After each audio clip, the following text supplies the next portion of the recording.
Hello, good morning. As she said, my name is Naomi. I'm going to talk to you about a new program that we started. So, after the George Floyd murder and the protests and the social justice movement that we started at Penny Lane, and the city started a conversation about an unarmed model of crisis response as an alternative to LAPD.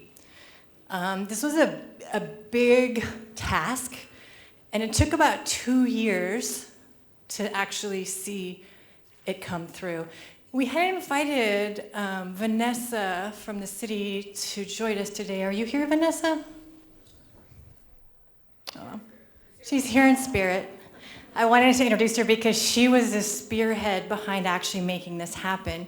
So we were tasked with, is this something that we want to be a part of? And does it align with who we are as an agency and what we're committed to? And as scary as it was to sort of jump into this brand new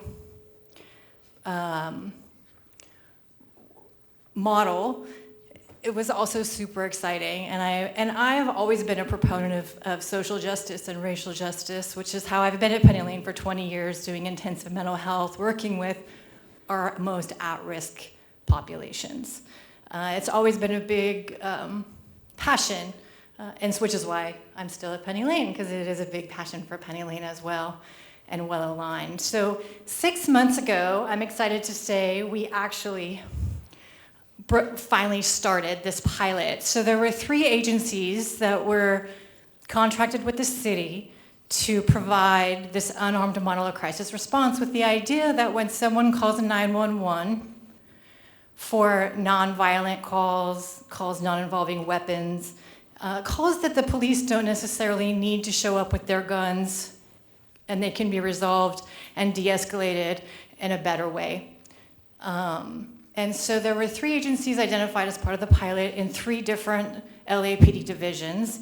We were selected initially to serve the Devonshire division, which is in San Fernando Valley. Exodus is another one of the providers, and they're in Southeast Division, and then Alcott Center is in Wilshire Division. We're actually been started March 12th, and I just wanted to share a little bit of data so you guys are all aware that this is out there. So the unarmed model of crisis response is really when someone calls 911 in one of those divisions, the call gets redirected to us. We have teams, a clinician and a community worker that go out on a 24/7 to respond to some of these calls. So most of the calls have to do with mental health, substance use, unhoused folks, welfare checks, those kinds of things. So in the last 6 months, since March, they diverted over 2,338 calls that we've responded to.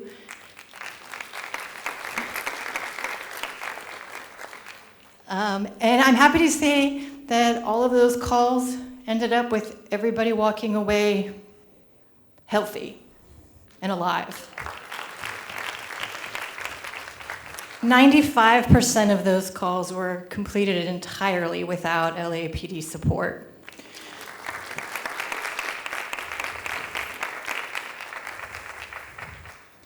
I had to share the picture of some of the team members that stepped up to be a part of this. This was the town at City Hall when we did our first press conference, so you might have seen that in the news.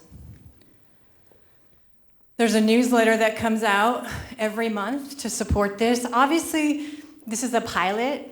We're trying to collect data, show that it's effective so that the City Council continues to approve the funding, and it's a big deal. So this was the most recent newsletter for September. As you can see, majority of the calls had to do with a disturbance, indication of mental illness, sometimes indecent exposure for resource. So we always have clothes.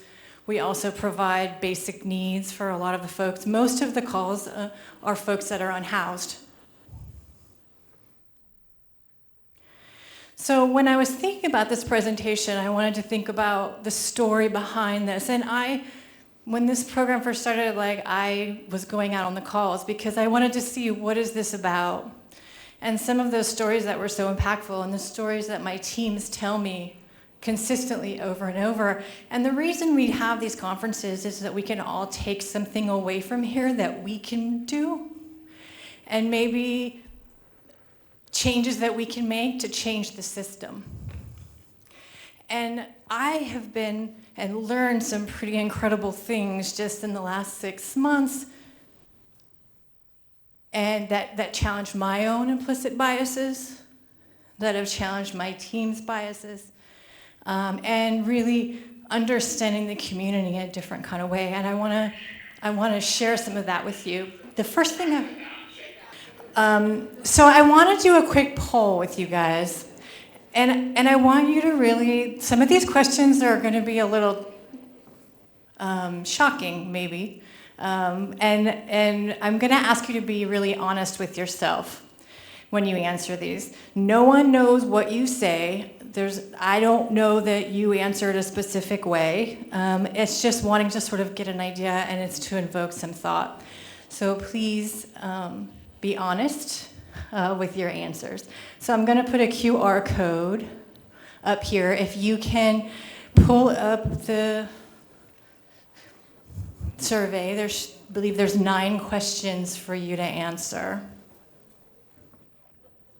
Okay, so for the first question, it was, I will call 911 if I see someone that seems to be having a mental health issue on the street. This can look a lot of different ways. The no answer to that was 61%. So 61% of you said no, you would not call 911. Hopefully you wouldn't just walk away either, but we'll talk about that a little bit more. And then 37% said yes, they would call 911. Oh, there it goes. Okay, second question. I have some bias that it could affect how I respond or don't respond to situations in my community, especially with the unhoused population. 75% of you said yes. That's great. That means you were probably being honest there. 25% said no.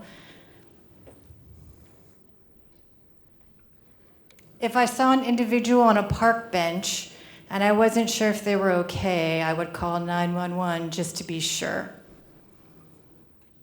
58% of you said no. 41% of you said yes. If I saw my neighbor who has dementia start wandering down the street, I would call 911. 58% of you said yes. 41% said no. I avoid eye contact with people on the street that appear to be unhoused or mentally ill. 57% of you said yes. 42% no. I might exaggerate the potential safety concern when I call 911 to ensure they respond more quickly. 74% of you said no. 26% said yes. If I arrived to my work and there was a man sleeping near the door, I would call 911. 92% of you said no. 8% said yes. If I see somebody of color acting in a suspicious manner, I might be more inclined to call 911. 90% of you said no. 10% said yes. If somebody is using substances and or unhoused, I assume they could be dangerous. 51% of you said yes. 48% said no. I wanted to do that poll because I wanted you guys to also see some of the differences in how things are happening, because these are some of the lessons that we've learned in the last 6 months of things that we've actually witnessed doing this that I think are important if we really want to change our community and our system and the way things are happening. Profiling starts in the community, you guys. It's not just a police problem, obviously. The people calling 911 are profiling. The calls the police go to is because somebody called them.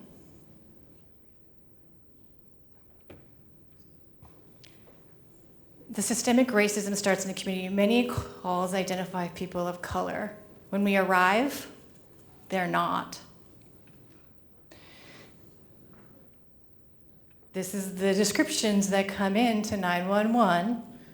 They will often indicate that it is someone of color. When we respond, they may not be people of color. I had a call that I responded to, and the 911 caller said, there is a man who appears to be Muslim praying on the sidewalk, and I think he might be dangerous.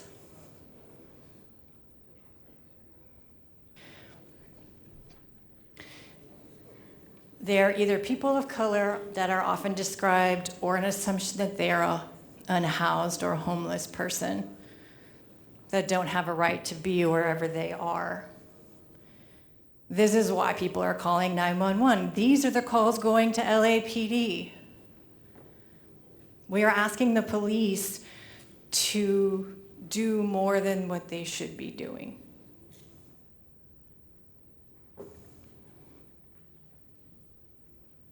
We're asking 911 to replace our own community involvement.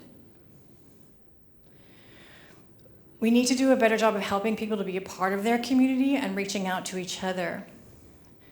Moving beyond our own biases and fears and engaging in our community instead of asking the first responders to do it for us.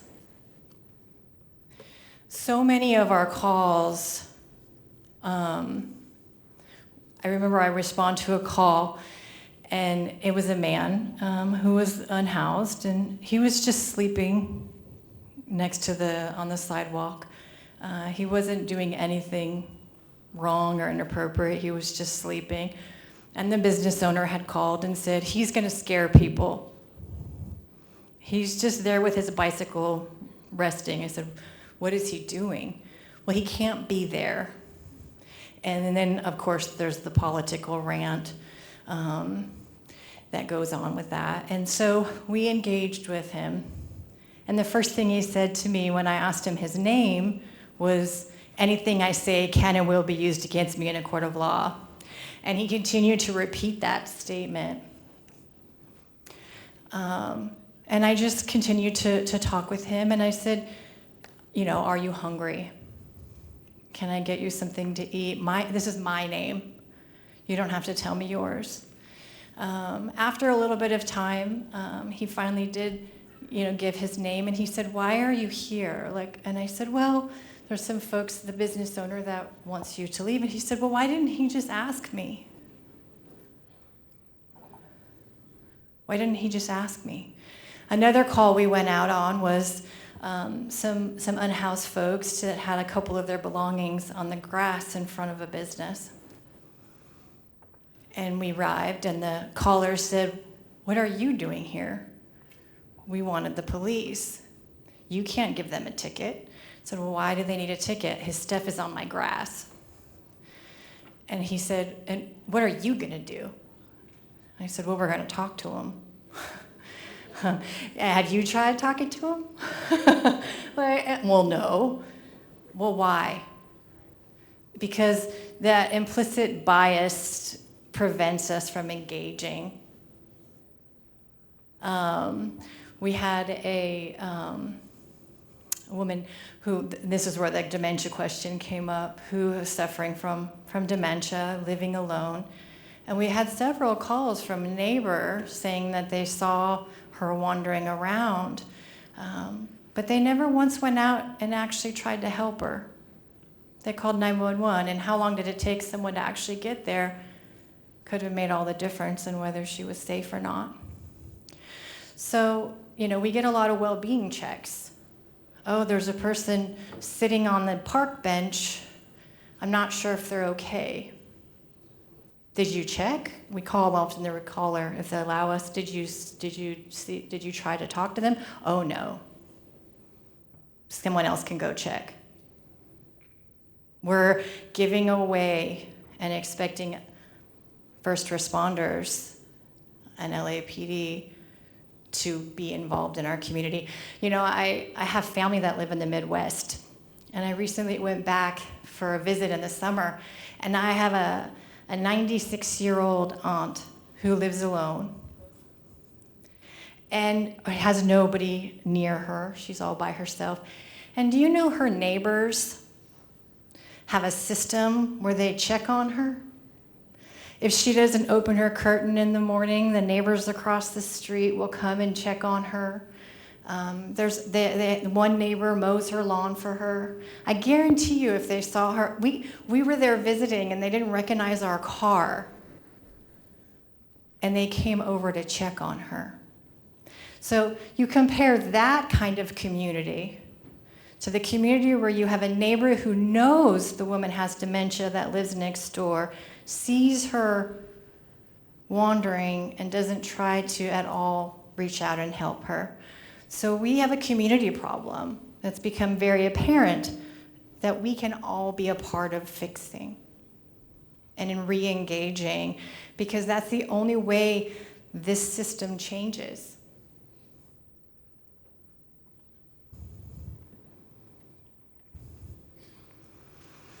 So new perspectives and this idea of sort of alonement. We get a lot of calls about people causing a disturbance that are clearly having some sort of a mental health emergency. You see them on the street. Those are the ones you guys don't make eye contact with. I'm not going to say you guys, because I've done it too. If I don't make eye contact, then they're not there. It's funny because I had one of my kids when they were little. It was like, if I don't see you, you don't see me. That's not how it works, actually. But we get a lot of these calls. I would say probably close to 75% of our calls are people that are having some sort of a mental health emergency and acting in an outrageous kind of way. And we'll get the call and they'll say, this person is screaming and yelling and being just totally outrageous in the middle of the street naked. Some of these behaviors, when we arrive and we engage with the person, come totally down. It's a totally different experience. And it's become so clear to me in so many ways that their brain is in a sense of urgency because they are so alone in the world. You know, I've done a lot of studies on the brain, and there's this idea of this sense of alonement that happens that puts our brain in this state of unsafe and urgency when we are completely disconnected from other people. Our brain needs us to have those social connections to feel safe. And if you think about from an evolutionary perspective, that makes a lot of sense, right? We survive better in the company of others. And so, you know, when we talk about trauma, when we talk about this idea of alonement, this sense that these people are all alone in the world and have nobody. And even when you think about our kids, when they can't voice that, but they act out. They get bigger, their behaviors get bigger because they're going to be seen. You're going to see me, you're going to hear me. If they're in a sense of alonement, this is what we see, the acting out behavior. It's not different with adults. And it's really interesting because when you make eye contact, when we get there, when we arrive and we just see them for a second, they're suddenly able to communicate with you in a totally different way. And it's like they're like, you're going to see me as a human? Okay, I'm going to act like one. One of my first calls, and she stays with me so much, her name was Amy, and she was unhoused, and she was clearly had probably some delusional behaviors, but she had told me she'd been living on the streets for 7 years. She was all alone in the world, and she couldn't remember the last time she slept because she never felt safe because people hurt her. These folks that we are getting called out to are the most vulnerable and at-risk people we have in our communities, and they're being victimized pretty consistently. And it's heartbreaking. And she said to me, she said, "Would you just stay with me for 15 minutes so I could rest?" That kind of alone stays with you. We had a gentleman who called organ donation place to see if he could donate his organs because he had planned on taking his life because he was all alone. And when the team arrived and spoke with him and went and followed up a few times, it was very much this idea of someone's actually willing to hear me, just to engage with me. I think there are people that call 911 just because nobody else will give them any attention or time, or that they'll listen to them in any kind of way. And so most of the time in a lot of these calls, they're completely de-escalated just by somebody listening. I recently went to a conference with Jesse Leone. We went to a Alliance conference and he presented, and he has this book, and he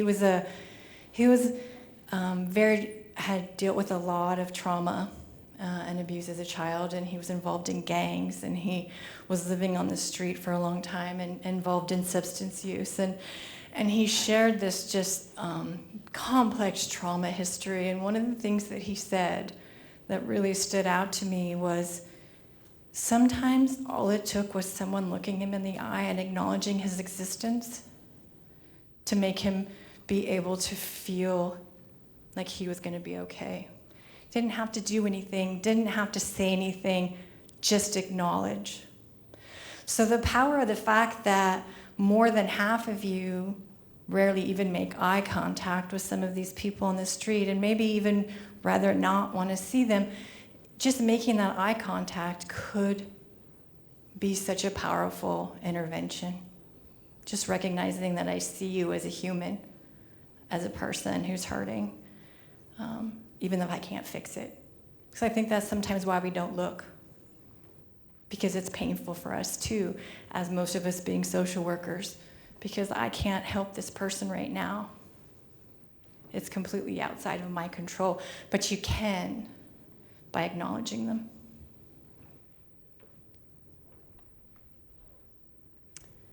So the other thing that we get oftentimes is exaggerated threat calls. So the nature of the call will be that someone's acting in an aggressive or dangerous manner. When we get there, that's not the case. It's very clear often that the call is being exaggerated because they feel like that's going to be more likely that the LAPD will actually respond. Problem with that, you guys, is even from my own, when I get that, because all we get is the person that calls, what they're saying. And I think even as a responder, when we get that call, my heart rate goes up. You know, the team is all of a sudden like fearful. That's a natural response when you're hearing maybe something that could be a safety concern. So I could only imagine with LAPD that are already on high alert most of the time, if you're exaggerating a call, they're going to show up on that scene, and things can escalate very quickly. And so it's super, super important that we spread the word that it's not to exaggerate the call, because then we're already escalating a situation that doesn't need to be escalated. I was at a meeting with the captain for the Devonshire division, and she, they're big supporters of this program. They don't want to necessarily be responding to a lot of these calls that are unnecessary for someone armed to go to and that can escalate. But she said that there have been situations where 43 seconds is how quickly it took for the police to arrive on a situation for things to escalate to somebody being shot. 43 seconds. You think they arrived already planning for trouble? Probably.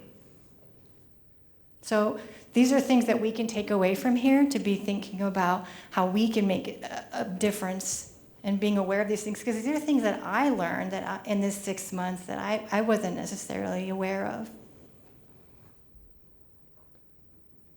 And building bridges. So this is one of our main focuses now with UMCR, is this idea of building bridges within our community. So the story that I told about the business owner, usually we're trying to invite them to have a conversation with some of these people while we're there, and sort of building a bridge so that maybe next time he will actually just ask him to move himself. Or maybe not. Maybe he'll just be okay with the guy taking a nap because he's tired, and that feels like a safe place to sleep in that moment.